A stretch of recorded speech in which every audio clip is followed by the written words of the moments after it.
Welcome, ZASLOW Show 2.0. It is a Monday, the 1st of January, the year 2024 of our Lord. Good to have you aboard, part of the Believe Podcast Network, and presented as always by Anidjar and Levine, accident attorneys. 800-747-FREE, 800-747-3733. Happy New Year to everybody. If you're hanging out with us today on New Year's Day, certainly appreciate that. It's a holiday for almost everyone. Not a lot of us are working today. You know, there's certain people who don't get time off. Sports talk show hosts who make their own schedule like myself. I don't get time off. The only other people that don't get time off during this time of year are the pro athletes and, of course, the folks at Bet Online. And with NFL, you got the bowl games, NBA in full swing over these holidays. Bet Online isn't taking a second off to make sure that everyone has up-to-the-second odds, news, and info. Bet Online has all the sports wagering info you need available on both desktop and mobile versions. Head there today to get into the action. Remember to use promo code BELIEVE, B-L-E-A-V, to receive your 50% welcome bonus on your first deposit. Bet Online, where the game starts.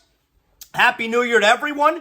If you hung out with us last night on the live stream for It's Still Real to Me, we do live stream on Sunday night of our wrestling podcast. Appreciate you guys hanging out with us on New Year's Eve. I can tell you, the ZASLOWs, for the first time in years, stayed up last night to midnight. Now, we were all in separate rooms, all doing our own thing. We weren't actually celebrating New Year's. I'm a little bit under the weather, if you could tell. Today's show's not going to be perfect. I'm trying to power through it. I don't feel very well. I was in bed last night watching football, watching movies. My kids were playing video games. My wife was watching shows downstairs. We all don't made it past midnight, all right? So happy New Year to everybody, and I really appreciate you hanging out with us here today. We are going to have some fun.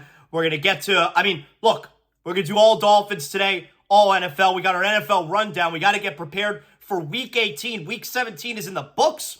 There is no Monday Night Football tonight because you got to keep it fair. Nobody can have a short rest going into the final week. It's got to be fair. So, we do know, if you haven't been made aware right now, and we knew this was going to be the case if things lined up like this. Dolphins, Bills for the AFC East next weekend, final game of the season. That's right, Sunday Night Football. NBC, Sunday Night Football, 8:20 p.m. So, if you have tickets for this game, Dolphins, Bills, make the proper arrangements, make the proper adjustments. Sunday Night Football, final game of the NFL season, is for the AFC East Championship.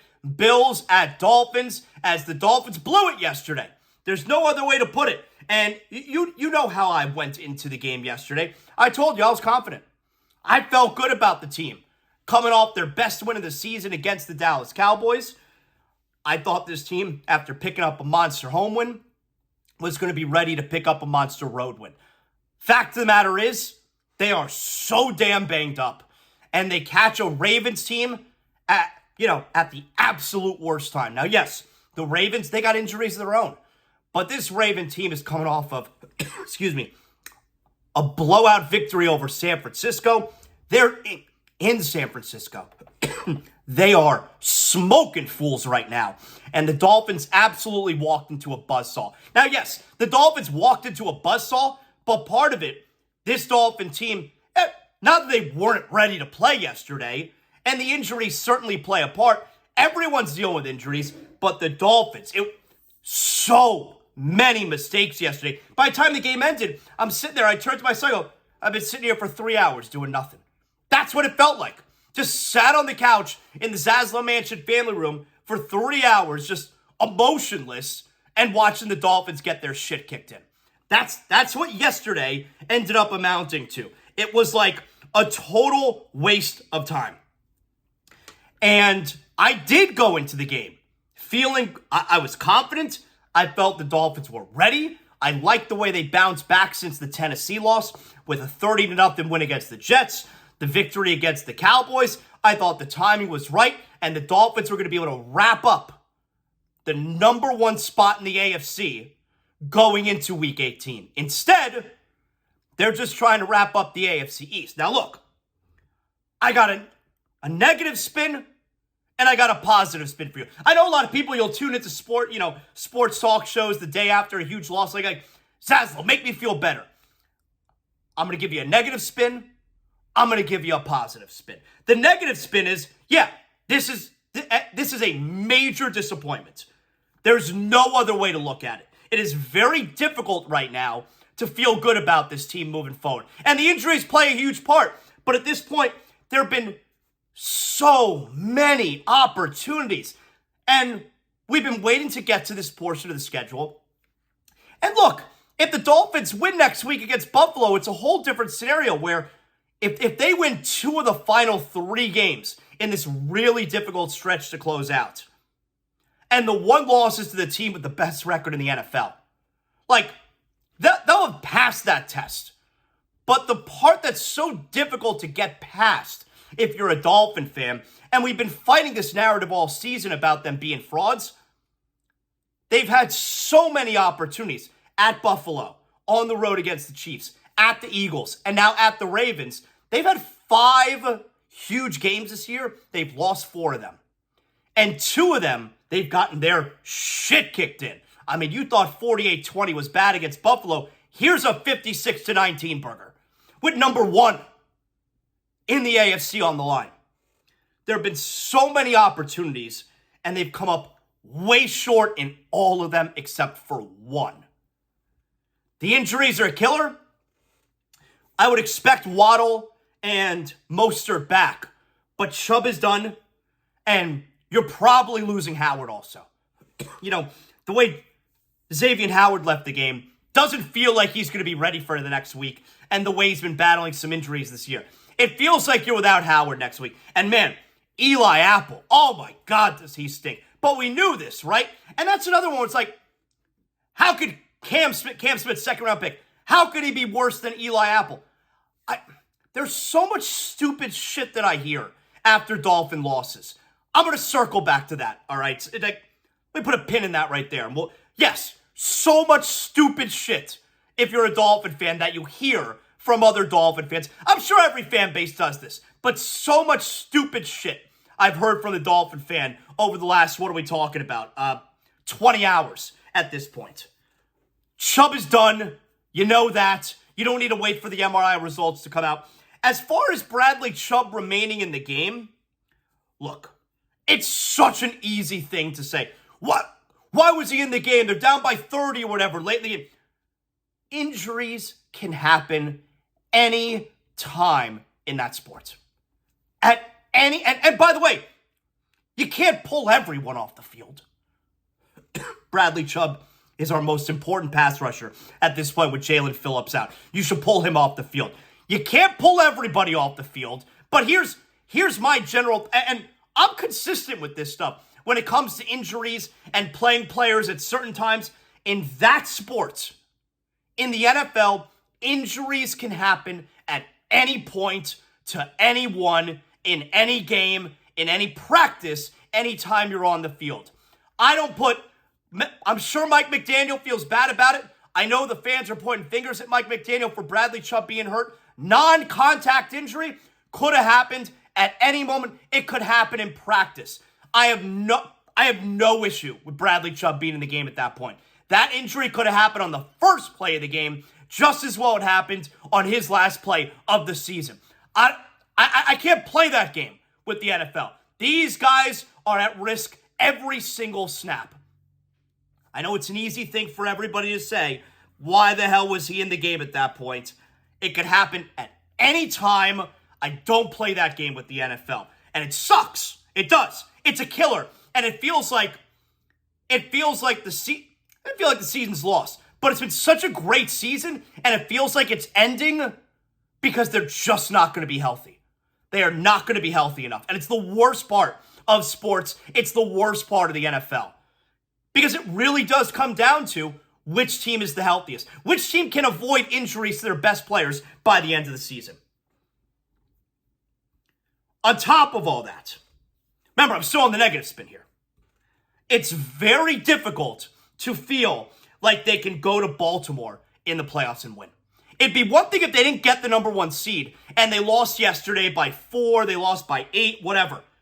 It is very difficult to envision a scenario now where they are going to go on the road. And in general, this team is so much better at home than they are on the road.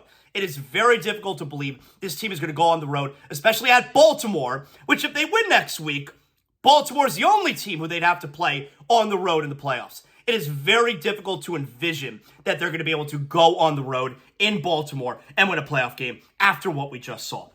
Still on the negative spin.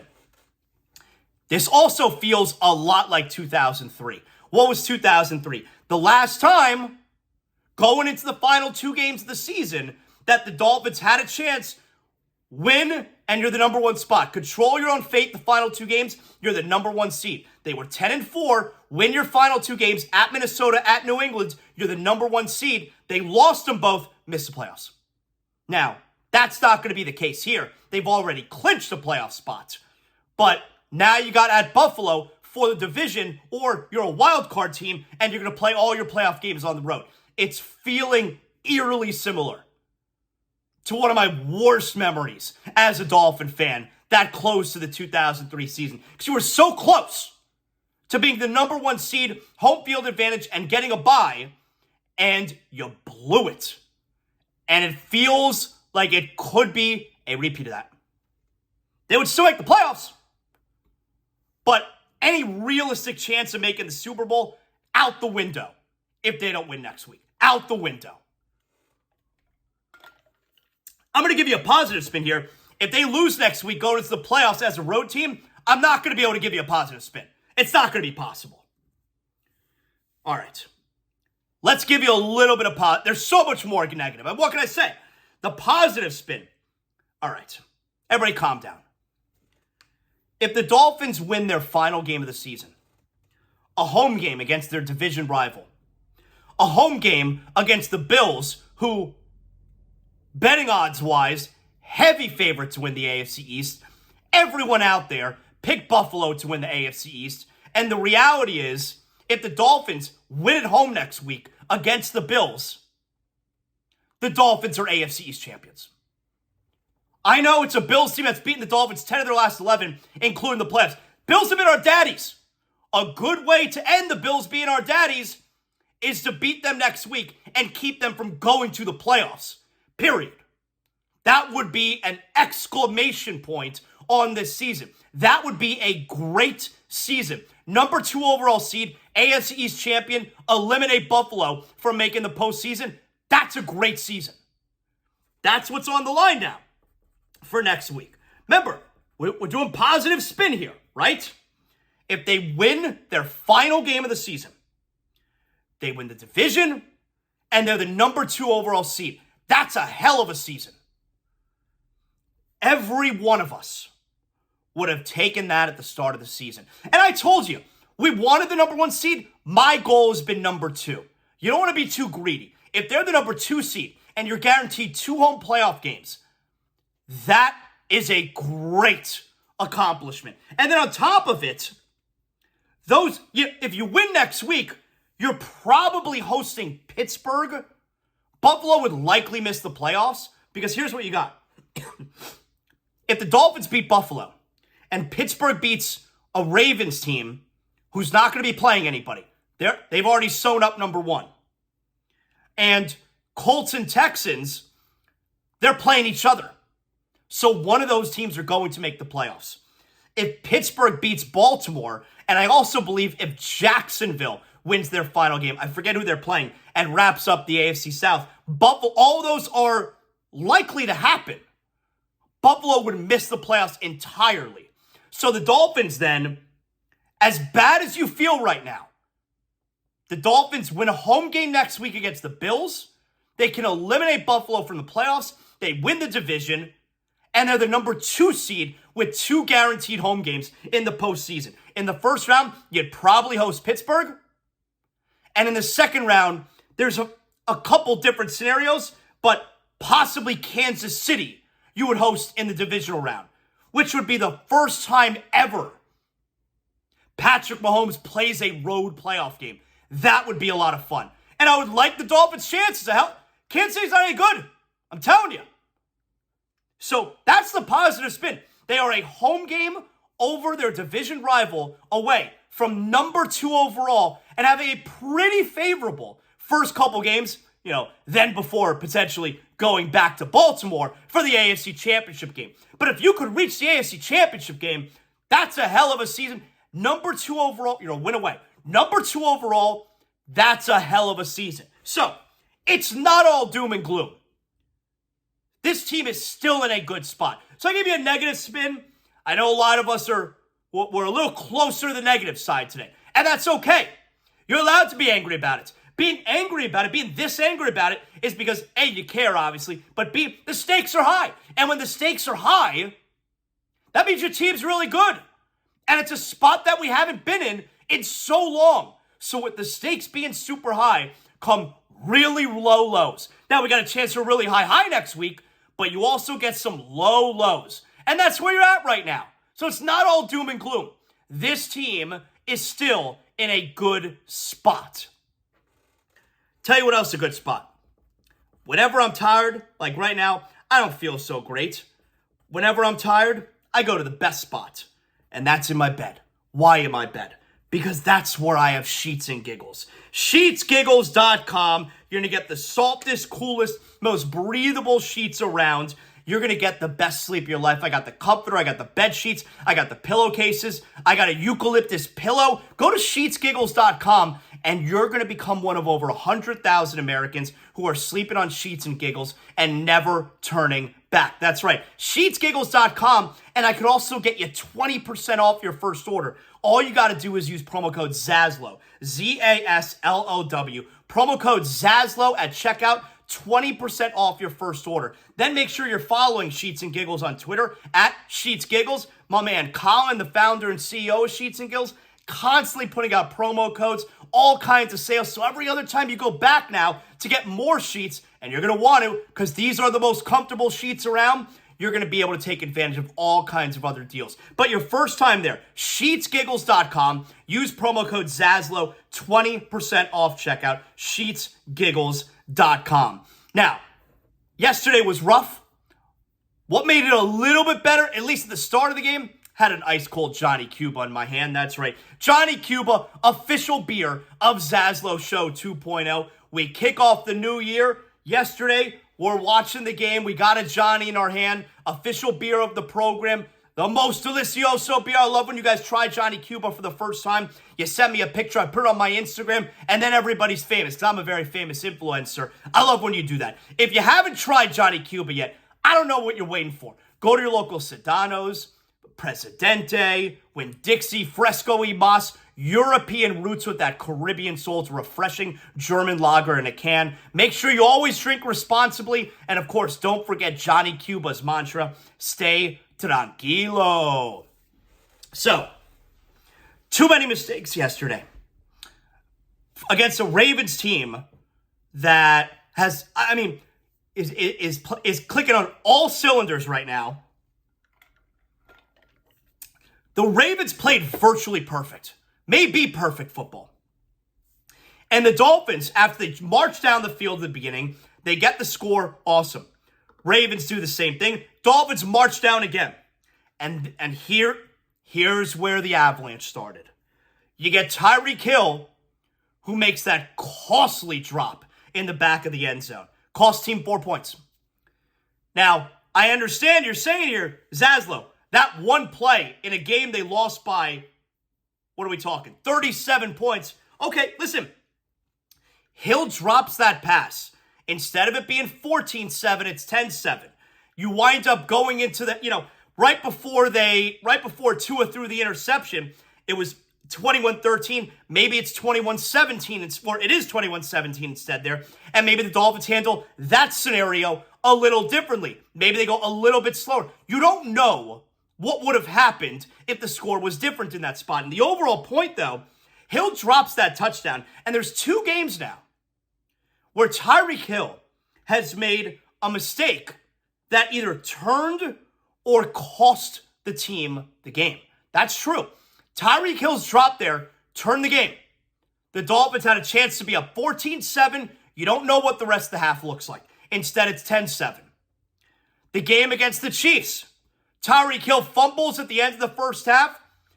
Chiefs pick it up. They run down the entire field. We're down 21-0 in a game that they lost 21-14. Tyreek Hill, and we love him. He's great.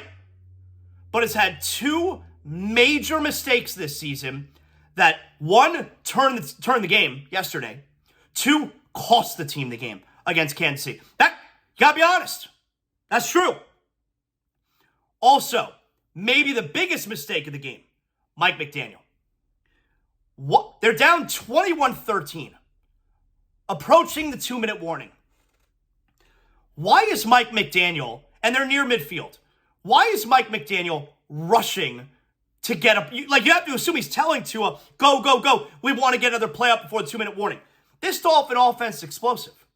Why do they have to rush another play before the 2-minute warning? They're near midfield. They can get chunk yards. It's an explosive offense. They rush the play. Tua throws an interception. Ravens score another touchdown before the end of the half. So instead of a scenario where maybe we can cut the lead to 21-16, I'm being conservative here. A field goal, 21-16, or without the Tyreek Hill drop, 21-20 before the end of the half.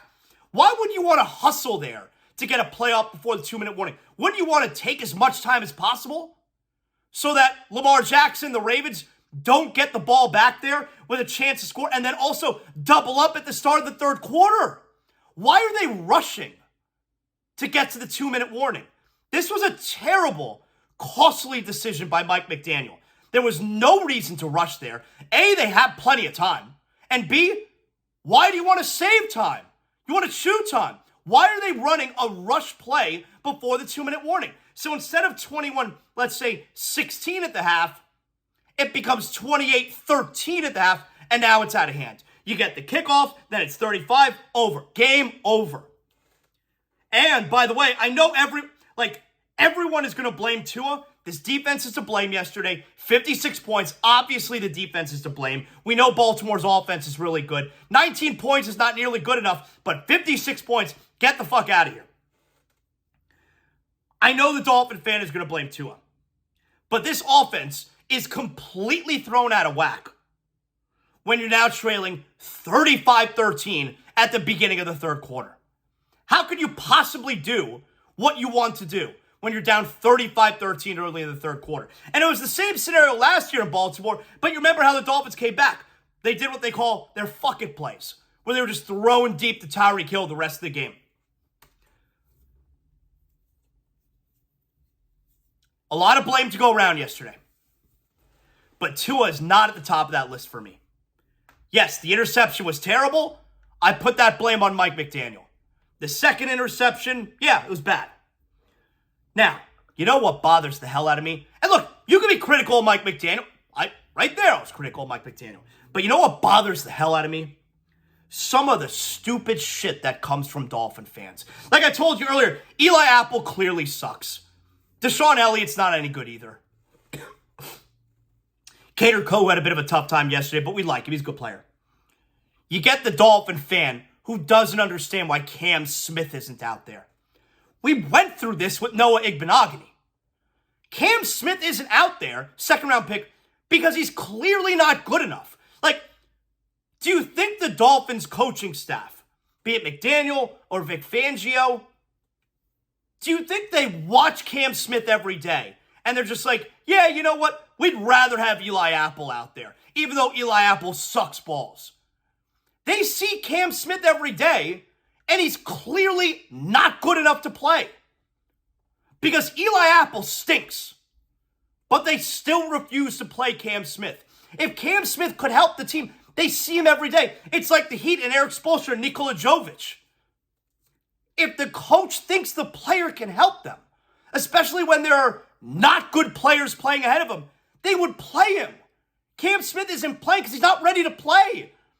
You're sitting there on your couch. I don't know why they don't play Cam Smith. Well, do you think it could be because they see him every day and he's not ready to play? And then the dumbest shit I heard yesterday after the game. Got to get rid of Mike McDaniel. That's not a straw man. I saw it plenty on social media. Got to get rid of Mike McDaniel. I hate you so much if you're someone who says that. I get it. Fans are mad, but you are such an asshole if you actually feel that way. how much fun these two seasons have been, what he's gotten out of Tua. Last year, what they win? They ended up winning 9 games last year. I mean, Tua was hurt a bunch of games. This year, they have a chance to win 12 games and win the AFC East for the first time in 15 years. And you have the balls to say they need to get rid of Mike McDaniel? I hate that fan so much. I understand you're mad, but you're also stupid. Sunday, 8:20, Week 18, final game of the season. Come on. So if the Dolphins win, they're number 2, probably going to play Pittsburgh. If they lose, they're going to be number 6, probably go to Kansas City. I thought originally yesterday, and there's so many tiebreakers, that it looked like if the Dolphins win next week, they would then also host Buffalo in the wild card. That is not going to happen. Matter of fact, if the Dolphins win next week, Buffalo likely misses the playoffs altogether. And as shitty as you feel right now, that's going to feel really sweet. If you knock that team out of the playoffs and you clinch number 2 overall, come on, what are we talking about here? That shit will feel really good.